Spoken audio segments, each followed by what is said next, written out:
네, 안녕하세요. 한국전자통신연구원 애트리 구제역 대형융합연구단인 SDF 융합연구단 단장을 맡고 있는 유한행입니다. 예, 반갑습니다.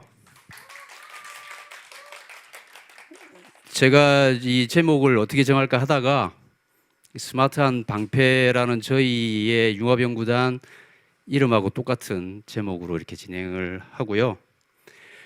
지금 저희들이 진행을 하고 있는 부분은 구제역에 관련되어 있는 부분입니다. 아프리카 돼지열병도 돼지에서 발생을 하지만 그 이전에 우리나라에서 구제역 질병이 많이 발생을 해가지고 돼지가 많이 죽었어요. 지금 비유하긴 좀 그렇지만 코로나 같은 경우에는 사람한테 전염병이 되고 우리가 이 격리되는, 그다음에 이제 집단적으로 지금 어떤 진단을 받고 치료를 하는 과정이지만, 돼지 같은 경우에는 질병이 걸릴 때 대부분 살처분하고 메모를 합니다. 그래서 이런 거를 없애기 위해서 저희들이 구제역을 대응할 수 있는 스마트한 방패를 만들어 보자라고 하는 게 저희 융합연구단의 기치고요. 현재 이런 연구를 진행을 하고 있습니다. 우리나라의 돼지는 대략 한 1,100만 두 정도 됩니다. 중국은 얼마 정도 될 것 같아요? 대략 한 4억 5천만 두 정도 됩니다. 2018, 19년도에 중국에서 아프리카 돼지열병이 발병을 해서 현재 정확한 통계는 나와 있지 않지만 대략 한 1억 3천만 두 정도가 살처분됐다고들 얘기를 해요. 우리나라 같은 경우에도 작년에 9월 17일자로 아프리카 돼지열병이 발병이 되고 진단이 됐습니다. 그 이후에 이제 지금 살처분을 대략 한 30만 두 정도 했는데, 아무튼 그러니까 우리나라 이제 전체의 질병 가축 어떤 동향, 돼지나 소, 말, 양 뭐 모든 걸 다 쳐가지고 했을 때 지금 현재 사육되고 있는 부분은 육계나 양계를 포함을 해서 닭이 제일 많습니다. 대략 2억 두 정도 되고요. 그 다음이 돼지입니다. 근데 이제 실제 우리나라에서 생산하는 농업 생산액 자체는 옛날에는 쌀이었는데 지금 현재는 돼지가 가장 높습니다. 그래서 우리나라의 농업 기반을 가지고 있는 게 돼지고, 그래서 저희들이 돼지고기를 잘 먹어야 되잖아요. 올해 이제 여름 되면 삼겹살 먹어야 되는데 돼지가 없으면 큰일 납니다. 그래서 돼지를 지켜보자라는 거고요. 근데 돼지나, 그러니까 제가 한 가지 이제 저기 문제를 드리겠습니다.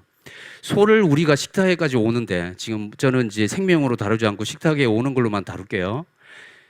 그 소를 우리 식탁에 올 때까지 얼마 정도 걸릴 것 같아요? 소 같은 경우에는 대략 한 29개월에서 31개월 정도 삽니다. 어떻게 보면 태어나서. 닭은 35일 평균적으로. 근데 돼지는 얼마나 살 것 같습니까? 돼지는 6개월 정도 살아요.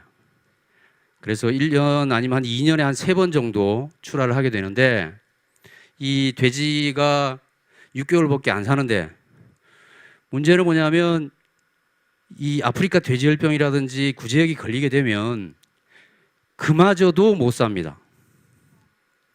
그러니까 6개월마저도 못 사는 거죠. 경제적인 돈의 가치를 떠나서 생명으로 봤을 때도 좀 안타까운 일들이 많이 발생을 합니다.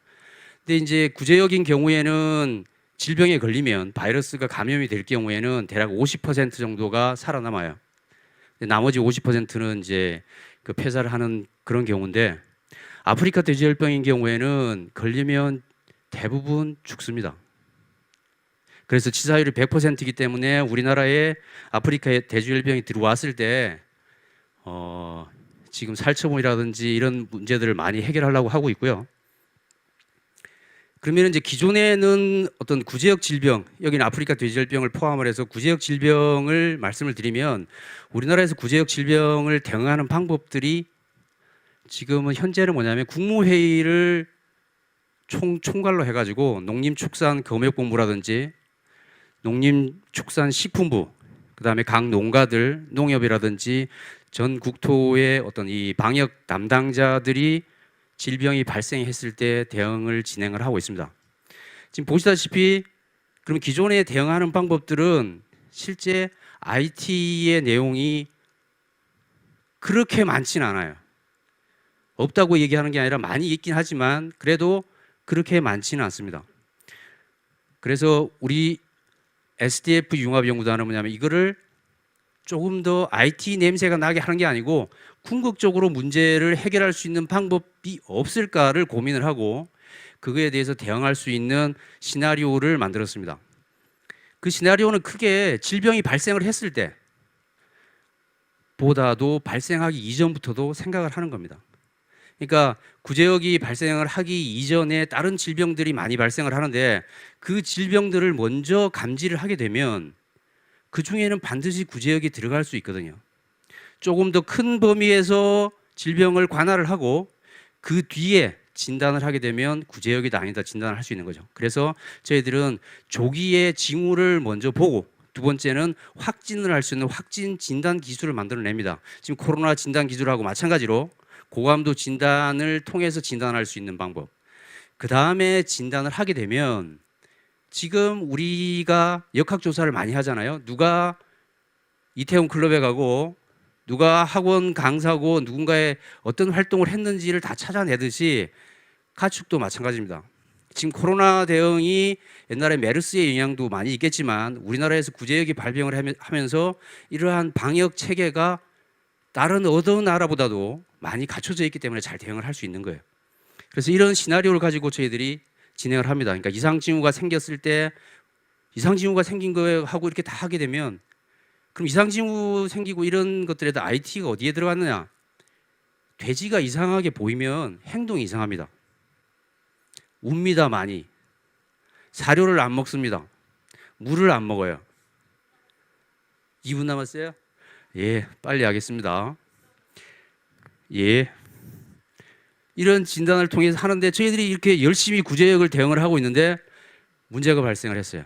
아프리카 돼지열병이 우리나라에서 터져버립니다. 우리가 연구를 하려고 하는데 돼지가 없어지면 큰일 나잖아요. 그래서 돼지를 살려야 되겠다라는 생각을 가지고 진행을 하는데 우리나라에 이제 아프리카 돼지열병이 발생을 하고 지금은 집에 있는 돼지에서는 발생하지 않습니다. 야생 멧돼지에서 발생을 하죠. 그 발생을 하게 되는데 어떻게 보면 멧돼지가 워낙 많으면 전파 확산 속도가 엄청나게 빨라질 수 있잖아요. 그러면은 돼지를 줄이면 되겠네, 야생 멧돼지를 라고 하는 거를 저희들이 아이디어를 냈습니다. 근데 이제 그러면 기존에 어떻게 했는지는 여러분도 잘 아시다시피 이런 방역 울타리, 광역 울타리를 만들고 그 다음에 먹이를 통해서 유인을 합니다. 잘 오라고 꼬시는 거죠. 애들 잘 오라고 얘기를 하고 그 다음에 트랩에 갇히게 한 다음에 사살을 합니다. 그리고 묻지요. 근데 이렇게 하게 되면 돼지들이 먹이 냄새가 잘 안 나기 때문에 잘 안 와요. 그래서 이놈들의 본능을 한번 건드려 보자라고 하는 게 저희들의 핵심적인 아이디어였어요. 그래서 애들을 성적인 호르몬을 이용해서 유인을 하게 되면 멧돼지들이 오지 않을까. 왜냐하면 우리가 이제 소변 냄새나 이런 냄새들이 워낙 지독하기 때문에 멀리 전파가 됩니다. 그래서 그런 냄새를 맡아서 오게 되는 거죠. 그리고 돼지가 개보다도 훨씬 더 후각이 뛰어나기 때문에 더 먼 곳에서도 찾아오게 됩니다. 그래서 저희들이 그러면은 돼지가 올 수 있게끔 소변을 하는데 소변을 그냥 소변이 아니라 수돼지를 유인하기 위해서 암돼지가 발정난 시기에 소변하고 분비물을 채취해서 흩뿌려 놓으면 오지 않을까라는 생각을 가지고 진행을 했고요. 그래서 저희들이 4차에 걸쳐서 실험을 했습니다. 1차, 2차, 3차, 4차에 걸쳐서 실험을 해가지고 저희들이 같이 하고 있는 경북 군위에 있는 농장에서 수집을 해서 경북 동물위생시험소에 있는 이 수의사분들의 도움을 받아서 뿌려 놓습니다. 그래가지고 분비물을 해서 진행을 했고요. 그래서 저희들이 이 테스트를 진행을 할 때 실제 지금 안 돌아가나요?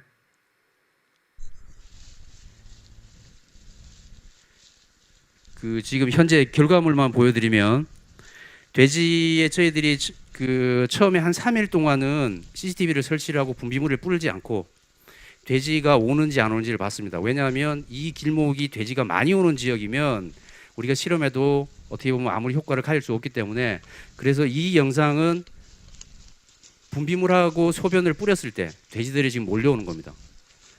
전체 한 7마리 정도가 몰려오는 그런 영상이고요. 그래서 돼지가 이렇게 막 소리도 지금 많이 나고 있는데 근데 저희들이 처음에는 수돼지를 유인하려고 했는데 그 돼지는 가족 단위로 움직이기 때문에 가족 단위로 대략 7마을 정도가 여기에 지금 옵니다. 그래서 이 내용들은 지금 환경부와 같이 일을 하고 있고요. 그래서 저희들은 아까도 제가 말씀드렸지만 구제역을 하는 연구단입니다. 그렇지만 아프리카 돼지열병 같은 경우는 돼지열병 이런 가축 질병들이 있을 때 그것도 같이 포함해서 저희들이 할 수 있는 궁극적인 목표를 기존의 매뉴얼 기반으로 이루어져 있던 대응 체계를 IT 기반의 데이터를 기반으로 하는 이런 대응 시스템을 만들어 보자라고 하는 게 저희들의 목표고요. 그를 위해서 그 목표를 위해서 저희들이 지금 현재 열심히 뛰어가고 있습니다. 시간이 많이 부족하네요. 죄송합니다. 예, 감사합니다.